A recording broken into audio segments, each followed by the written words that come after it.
دوسرا باب، پاک روح کا نزول۔ جب عید پینتیکوست کا دن آیا تو وہ سب ایک جگہ جمع تھے کہ یکایک آسمان سے ایسی آواز آئی جیسے زور کی آندھی کا سناٹا ہوتا ہے، اور اس سے سارا گھر جہاں وہ بیٹھے تھے گونج گیا، اور انہیں آگ کے شعلے کی سی پھٹتی ہوئی زبانیں دکھائی دی، اور ان میں سے ہر ایک پر آ ٹھہری،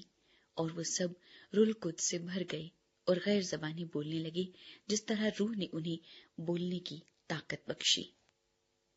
اور ہر قوم میں سے جو آسمان کے تلے ہے خدا ترس یہودی یروشلم میں رہتے تھے۔ جب یہ آواز آئی تو بھیڑ لگ گئی اور لوگ دنگ ہو گئے، کیونکہ ہر ایک کو یہی سنائی دیتا تھا کہ یہ میری ہی بولی بول رہے ہیں، اور سب حیران اور متعجب ہو کر کہنے لگے،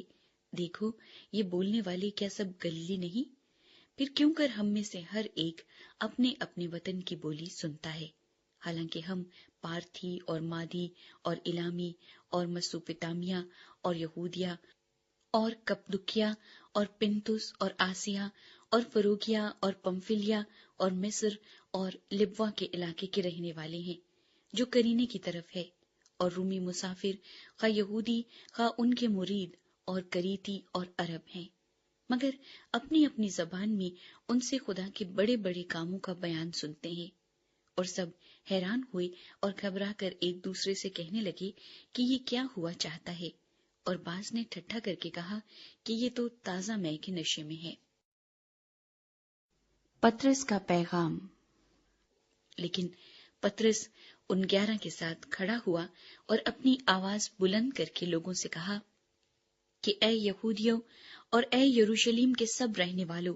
یہ جان لو اور کان لگا کر میری باتیں سنو کہ جیسا تم سمجھتے ہو یہ نشے میں نہیں، کیونکہ ابھی تو پہر ہی دن چڑھا ہے، بلکہ یہ وہ بات ہے جو یوئیل نبی کی معرفت کہی گئی ہے کہ خدا فرماتا ہے کہ آخری دنوں میں ایسا ہوگا کہ میں اپنی روح میں سے ہر بشر پر ڈالوں گا، اور تمہارے بیٹے اور تمہاری بیٹیاں نبوت کریں گی، اور تمہارے جوان رویا اور تمہارے بڈھے خواب دیکھیں گے، بلکہ میں اپنے بندوں اور اپنی بندیوں پر بھی ان دنوں میں اپنی روح میں سے ڈالوں گا، اور وہ نبوت کریں گی، اور میں اوپر آسمان پر عجیب کام اور نیچے زمین پر نشانیاں یعنی خون اور آگ اور دھوئیں کا بادل دکھاؤں گا، سورج تاریک اور چاند خون ہو جائے گا، بیشتر اس سے کہ خداوند کا عظیم اور جلیل دن آئے، اور یوں ہوگا کہ جو کوئی خداوند کا نام لے گا نجات پائے گا۔ اے اسرائیلیو، یہ باتیں سنو کہ یسوع ناصری ایک شخص تھا جس کا خدا کی طرف سے ہونا تم پر ان معجزوں اور عجیب کاموں اور نشانوں سے ثابت ہوا جو خدا نے اس کی معرفت تم میں دکھائی،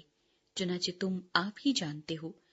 جب وہ خدا کے مقررہ انتظام اور علم سابق کے موافق پکڑوایا گیا تو تم نے بے شرع لوگوں کے ہاتھ سے اسے مصلوب کروا کر مار ڈالا،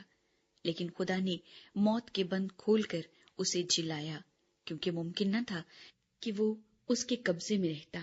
کیونکہ داؤد اس کے حق میں کہتا ہے کہ میں خداوند کو ہمیشہ اپنے سامنے دیکھتا رہا، کیونکہ وہ میری دہنی طرف ہے تاکہ مجھے جنبش نہ ہو۔ اسی سبب سے میرا دل خوش ہوا اور میری زبان شاد، بلکہ میرا جسم بھی امید میں بسا رہے گا، اس لیے کہ تو میری جان کو عالم ارواح میں نہ چھوڑے گا اور نہ اپنے مقدس کو سڑنے کی نوبت پہنچنے دے گا۔ تو نے مجھے زندگی کی راہیں بتائیں، تو مجھے اپنے دیدار کے باعث خوشی سے بھر دے گا۔ اے بھائیو، میں قوم کے بزرگ داؤد کے حق میں تم سے دلیری کے ساتھ کہہ سکتا ہوں کہ وہ موا اور دفن بھی ہوا، اور اس کی قبر آج تک ہم میں موجود ہے۔ بس نبی ہو کر اور یہ جان کر کہ خدا نے مجھ سے قسم کھائی ہے کہ تیری نسل سے ایک شخص کو تیرے تخت پر بٹھاؤں گا، اس نے پیشن گوئی کے طور پر مسیح کے جی اٹھنے کا ذکر کیا کہ نہ وہ عالمی ارواح میں چھوڑا گیا، نہ اس کے جسم کے سڑنے کی نوبت پہنچی۔ اسی یسوع کو خدا نے جلایا جس کے ہم سب گواہ ہیں۔ بس خدا کے دہنے ہاتھ سے سربلند ہو کر اور باپ سے وہ روح القدس حاصل کر کے جس کا وعدہ کیا گیا تھا، اس نے یہ نازل کیا جو تم دیکھتے اور سنتے ہو۔ کیونکہ داؤد تو آسمان پر نہیں چڑھا، لیکن وہ خود کہتا ہے کہ خداوند نے میرے خداوند سے کہا، میری داہنی طرف بیٹھ، جب تک میں تیرے دشمنوں کو تیرے پاؤں تلے کی چوکی نہ کر دوں۔ بس اسرائیل کا سارا گھرانہ یقین جان لے کہ خدا نے اسی یسوع کو جسے تم نے مصلوب کیا، خداوند بھی کیا اور مسیح بھی۔ جب انہوں نے یہ سنا تو ان کے دلوں پر چوٹ لگی، اور پطرس اور باقی رسولوں سے کہا کہ اے بھائیو، ہم کیا کریں؟ پطرس نے ان سے کہا کہ توبہ کرو اور تم میں سے ہر ایک اپنے گناہوں کی معافی کے لیے یسوع مسیح کے نام پر بپتسمہ لے تو تم روح القدس انعام میں پاؤ گے، اس لیے کہ یہ وعدہ تم اور تمہاری اولاد اور ان سب دور کے لوگوں سے بھی ہے جن کو خداوند ہمارا خدا اپنے پاس بلائے گا۔ اور اس نے اور بہت سی باتیں جتا جتا کر انہیں یہ نصیحت کی کہ اپنے آپ کو اس ٹیڑھی قوم سے بچاؤ۔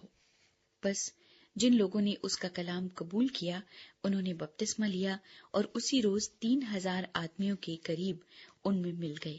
اور یہ رسولوں سے تعلیم پانے اور رفاقت رکھنے میں اور روٹی توڑنے اور دعا کرنے میں مشغول رہے۔ ایمانداروں کا طرز زندگی۔ اور ہر شخص پر خوف چھا گیا، اور بہت سے عجیب کام اور نشان رسولوں کے ذریعے سے ظاہر ہوتے تھے، اور جو ایمان لائے تھے وہ سب ایک جگہ رہتے تھے اور سب چیزوں میں شریک تھے، اور اپنا مال و اسباب بیچ بیچ کر ہر ایک کی ضرورت کے موافق سب کو بانٹ دیا کرتے تھے، اور ہر روز ایک دل ہو کر ہیکل میں جمع ہوا کرتے، اور گھروں میں روٹی توڑ کر خوشی اور سادہ دلی سے کھانا کھایا کرتے تھے، اور خدا کی حمد کرتے اور سب لوگوں کو عزیز تھے، اور جو نجات پاتے تھے ان کو خداوند ہر روز ان میں ملا دیتا تھا۔